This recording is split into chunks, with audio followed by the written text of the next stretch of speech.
नमस्कार दोस्तों, रोज की तरह आपका फिर से स्वागत है CS एजुकेशन में। आज है 9 सितंबर और 9 सितंबर के जो भी इम्पोर्टेंट क्वेश्चंस हैं वो इस वीडियो में हम देखेंगे। और जिन लोगों ने अभी तक बेल आइकन नहीं दबाया, कृपया करके बेल आइकन दबाएं ताकि हमारे वीडियो अपलोड होते से उन्हें नोटिफिकेशन मिले और वो कोई भी वीडियो चूके नहीं। कल का जो क्वेश्चन पूछा था हमने, उसमें आपसे पूछा गया था कि ऐसा राज्य जिसको ईज़ ऑफ डूइंग बिजनेस 2019 की रैंकिंग में शीर्ष स्थान प्राप्त हुआ है। सही आंसर आंध्र प्रदेश है। आज का पहला क्वेश्चन है, वोडाफोन और आइडिया कंपनी ने हाल ही में मिलकर कंपनी को क्या नया नाम रखा है। ऑप्शन है FI, VI, DI और NI। और सही आंसर है VI, मतलब वोडाफोन आइडिया का दोनों का जो इनिशियल है वो VI, ये इन्होंने नया ब्रांड रखा है। और इस नए ब्रांड को नई संभावनाओं के मद्देनज़र और बेहतर सुविधा उपलब्ध कराने के उद्देश्य से डिज़ाइन किया गया है। वोडाफोन और आइडिया जो दो ब्रांड्स को एकीकरण किया गया है, दुनिया में टेलीकॉम सेक्टर में अब तक का सबसे बड़ा एकीकरण है। इन दोनों ने जुड़कर अब अपना नया ब्रांड लॉन्च कर दिया है जो VI है। सुप्रीम कोर्ट ने हाल ही में, मैंने आपको भी बताया था कि वोडाफोन इंडिया लिमिटेड को जो AGR के बकाए चुकाने को, एक AGR जो चुकाना रहता है, वो 10 साल का समय दिया है। हर साल उनको इंस्टॉलमेंट में जमा करना रहेगा। दूसरा क्वेश्चन है, विश्व साक्षरता दिवस वर्ल्ड लिटरेसी डे निम्न में से किस दिन मनाया जाता है। ऑप्शन है 8 सितंबर, 12 अगस्त, 5 मार्च और 10 जनवरी। सही आंसर है 8 सितंबर को विश्व साक्षरता दिवस मनाया जाता है और इसका जो उद्देश्य है वो समाज में लोगों के प्रति शिक्षा को प्राथमिकता देने को और बढ़ावा देने ही इसका उद्देश्य है साक्षरता दिवस मनाने का। ये पहला साक्षरता दिवस 8 सितंबर 1966 से मनाया जा रहा है। पहला मनाया गया था 1966 में और दुनिया भर में इस दिन कई समारोह किए जाते हैं। और इस दिन यूनेस्को जो पेरिस स्थित अपने मुख्यालय में, यूनेस्को का जो पेरिस में मुख्यालय है, वहाँ पे अंतर्राष्ट्रीय साक्षरता पुरस्कार भी प्रदान करता है। तीसरा क्वेश्चन है, निम्न में से कौन सा देश हाइपरसोनिक प्रौद्योगिकी निर्देशक यान, मतलब इसका इंग्लिश में अगर मैं आपको सही तो इंग्लिश में ही है इसका, hypersonic technology demonstration vehicle. Hindi में सिर्फ हम आपको पढ़ाने के हिसाब से बता देते हैं, मगर सही इसका नाम आपको ये याद रखना पड़ेगा, hypersonic technology demonstration vehicle, HSTDV इसका शॉर्ट फॉर्म है। और इसे तैयार करने वाला दुनिया का चौथा देश कौन सा बना है, ये हमको ऑप्शन में से बताना है। ऑप्शन है चीन, रूस, भारत और जापान। सही आंसर है भारत। भारत ने स्वदेश में विकसित, ये हमारे यहाँ ही विकसित किया गया और इसका अभी सफल प्रायोगिक उड़ान परीक्षण किया है और इससे भविष्य में लंबी दूरी तक मार करने वाली मिसाइल प्रणाली और हवाई रक्षा प्रणाली को मजबूती मिलने की उम्मीद है। और इसे हमारे रक्षा अनुसंधान और विकास संगठन, मतलब DRDO, defence research development organisation ने ही विकसित किया है। और भारत ने ये, मतलब इससे पहले अमेरिका, रूस और चीन, ये 3 देश ही विकसित कर पाए थे। अब भारत चौथा देश बन गया है ये तकनीक विकसित करने वाला। चौथा क्वेश्चन है, भारत के किस रेडियो खगोल विज्ञान के जनक का महाराष्ट्र के पुणे में निधन हो गया। ऑप्शन है doctor Govind Swarup, doctor Rahul Sachdeva, doctor Anil त्यागी और डॉक्टर अनुपम स्वरूप। सही आंसर है डॉक्टर गोविंद स्वरूप हैं और ये भारत के रेडियो खगोल विज्ञान के जनक कहे जाते हैं और इनका महाराष्ट्र के पुणे में निधन हो गया। 91 वर्ष इनकी उम्र थी।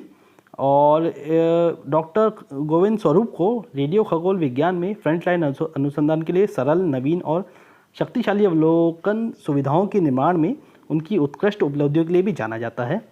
पुणे के पास नारायण गांव में विशाल माइक्रोवेव रेडियो टेलीस्कोप GMRT की स्थापना डॉक्टर स्वरूप के मार्गदर्शन में ही की गई थी और उन्हें पद्मश्री और अन्य कई पुरस्कारों से भी सम्मानित किया जा चुका है। पांचवा क्वेश्चन है, इटालियन ग्रैंड प्रिक्स 2020 का विजेता निम्न में से कौन है। ऑप्शन है वॉल्टेरी बॉटास, लुइस हैमिल्टन, पियरी गैसली और मैक्स वेरस्टेपन। सही आंसर है पियरे गैसली। नॉर्मली अभी जो फार्मूला 1 रेस होती है उसमें लुइस हैमिल्टन का बहुत नाम रहता है, वो कई रेस जीतते हैं। इस साल उन्होंने 5 रेस जीत ली है, मगर इटालियन ग्रैंड प्री में अभी पियरे गैसली ने थोड़ा अपना प्रदर्शन सुधार कर और पहली बार अपनी ये जीत हासिल की है, ये इनकी पहली जीत है। इनकी टीम का नाम है स्क्वाड्रिया अल्फ्रा टॉरी, फ्रांस से हैं ये। छठा क्वेश्चन है, फिच रेटिंग्स ने चालू वित्त वर्ष में 2020-21 जो है उसमें भारतीय अर्थव्यवस्था में कितने प्रतिशत की गिरावट का अनुमान लगाया है? ऑप्शन है 12.5%, 10.5%, 15.5% या फिर 20.5%। सही आंसर है 10.5% का अनुमान है जो गिरावट हो सकती है हमारी अर्थव्यवस्था में, और ये वित्त वर्ष जो हमारा चल रहा है उसमें 2020 और 21 में। और अभी जो पहली तिमाही की भी अभी एक रिपोर्ट आई थी जीडीपी की, जिसमें 23.9% की गिरावट पाई गई थी, क्योंकि अभी लॉकडाउन लग गया था कोरोना के कारण, और इसी चक्कर में हमारे यहाँ की जो अर्थव्यवस्था है वो बहुत ही गिर चुकी है, और दुनिया में सबसे प्रमुख अर्थव्यवस्थाओं में से सबसे बड़ी गिरावट है। सातवां क्वेश्चन है, सुप्रीम कोर्ट के आदेश के मुताबिक राज्यों को सरकारी विज्ञापनों की विषय वस्तु के नियमन के बारे में कितने सदस्यों की समिति का गठन करना है? ऑप्शन है 4, 5, 7 और 3। और सही आंसर है 3 सदस्यों की समिति का गठन करना है सुप्रीम कोर्ट के आदेश के अनुसार राज्यों को सरकारी विज्ञापनों के विषय वस्तु के नियमन के बारे में।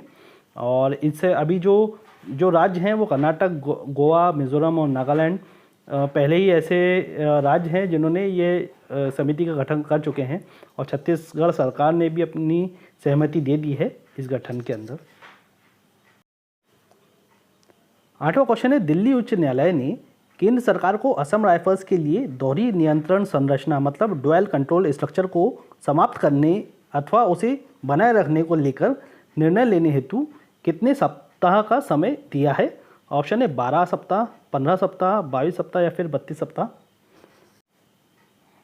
सही आंसर है 12 सप्ताह। वर्तमान में असम राइफल्स का नियंत्रण मतलब गृह मंत्रालय और रक्षा मंत्रालय दोनों संयुक्त रूप से रखते हैं, तो अभी ये इसमें निर्णय ये लेना है कि एक किसी के हाथ में रहना चाहिए, निर्णय ये लेना है, या फिर दोनों के हाथ में रहेगा ये, मतलब गृह मंत्रालय भी और रक्षा मंत्रालय दोनों संयुक्त रूप से असम राइफल्स का नियंत्रण रखेगा, यही डिसीजन लेना है। और इसमें असम राइफल्स जो है वो गृह मंत्रालय के प्रशासनिक नियंत्रण के तहत आने वाले केंद्रीय सशस्त्र पुलिस बलों में से एक है। यह बल भारतीय सेना के साथ मिलकर पूर्वोत्तर मतलब नॉर्थ ईस्ट में कानून व्यवस्था के रखरखाव के अलावा भारत और म्यांमार सीमा की रक्षा भी करता है, और इसका जो गठन हुआ था वो 1835 में हुआ था। नवा क्वेश्चन है, किस राज्य सरकार ने हाल ही में एक पुरानी योजना स्वयं मतलब SVAYEM योजना को फिर से लॉन्च किया है? इस योजना का मैं फुल फॉर्म आपको अभी आंसर में बताऊंगा। ऑप्शन है पंजाब, तमिलनाडु, असम और बिहार। सही आंसर है असम में यह योजना चल रही थी, और इसमें लगभग 2 लाख युवाओं को रोजगार प्रदान करना इस योजना का उद्देश्य है। इसे स्वामी विवेकानंद असम युवा सशक्तिकरण मतलब स्वामी विवेकानंद असम युवा एम्पावरमेंट योजना कहा जाता है, और यह असम के युवाओं को विनिर्माण, व्यापार और सेवा क्षेत्र में आय सृजन की गतिविधियां करने के लिए वित्तीय सहायता प्रदान करने का एक प्रमुख कार्यक्रम है। 10वां क्वेश्चन है, निम्न में से किस राज्य में पर्यटन को बढ़ावा देने हेतु नदियों में क्रूज चलने की शुरुआत की जाएगी? ऑप्शन है उड़ीसा, राजस्थान, पंजाब और तमिलनाडु। सही आंसर आप मुझे बताइएगा कमेंट बॉक्स में। और आज का यह वीडियो हम यहीं समाप्त करते हैं, मिलते हैं अगले वीडियो में। जय हिंद।